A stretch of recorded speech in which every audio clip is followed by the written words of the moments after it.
With the recent arrival of the new and rather impressive Chevy Corvette, we thought it'd be a nice time to look back at some very cool classic American muscle cars that were made in relatively limited numbers and had some very cool tech. I'm Brian Cooley with my top 5 muscle cars that we can hear echoes of today. We're going to rank these guys by their rarity of production. Let's go. Number 5, 64 Pontiac GTO in the Tri-Power configuration. About 8,200 of these. John DeLorean gave it its name. He was working at GM at the time. Inspired by Ferrari's Gran Turismo Omologato nomenclature of the same era. Blasphemy to many Ferraristi, since this was basically a Pontiac Le Mans, another optimistic American use of European car terminology. But add the optional Tri-Power triple 2-barrel carb package, and you're getting 348 horsepower from the very first muscle car. Today you can draw a pretty straight line from the GTO idea to performance tiers today like BMW M, Audi S, Mercedes AMG, although I noticed they never call their cars things like Talladega. Number 4, the 69 Mustang 428 Cobra Jet, 2,870 made. Mustang was a pony car faring poorly in the street drag culture back in the early part of the muscle car era.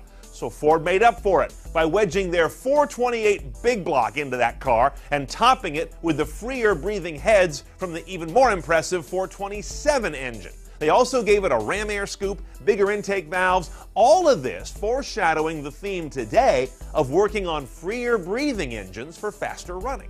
The end result in this Mustang was 411 horsepower.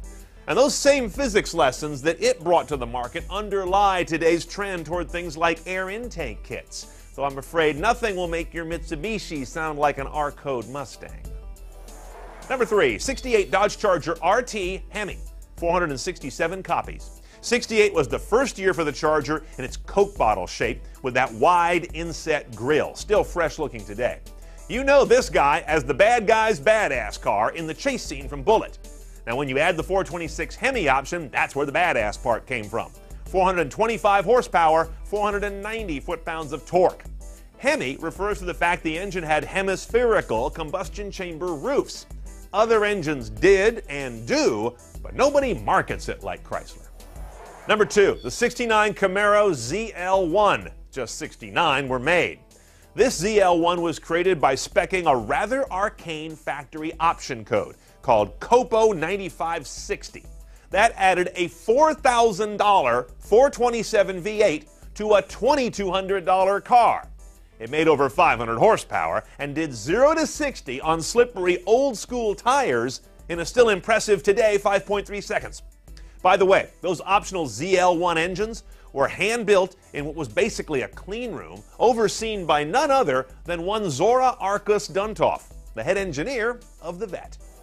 Before we get to number 1, the car that could have been, except it really isn't a production car and not fully an American car. It's the 67 Shelby Cobra 427 Super Snake. They just made 2. As if a 427 Ford V8 wasn't enough, Carroll Shelby bolted on a pair of superchargers for a total of 800 horse in a car that weighs about the same as your fat uncle after a big meal. Of the 2 made, Shelby kept one for himself, gave the other to Bill Cosby, who scared himself so bad he immediately gave it back, at which time it was sold through the Ford dealer in San Francisco to some other guy who also couldn't handle it and drove it off a cliff into the Pacific Ocean. That's why performance cars have ABS and traction control today. Our number 1 classic American muscle car that foreshadowed the future, the 71 Hemi Cuda convertible. Yes, just 11 of these Plymouths were made in ragtop form with the 426 Hemi. This is the last year that engine was offered, by the way, in production. Incredibly rare, especially since most muscle cars were incredibly shoddily made. This was an interesting example of something we take for granted today: extreme performance and a ragtop. It took some decades of engineering later to get that to really work without cars turning themselves into pretzels, and today you find high horsepower cars that give up nothing by having their roof go down. You can trace that back to the Hemi Cuda drop top. For more high-tech cars back then, today, and tomorrow, check out cnetoncars.com. I'm Brian Cooley. Thanks for watching.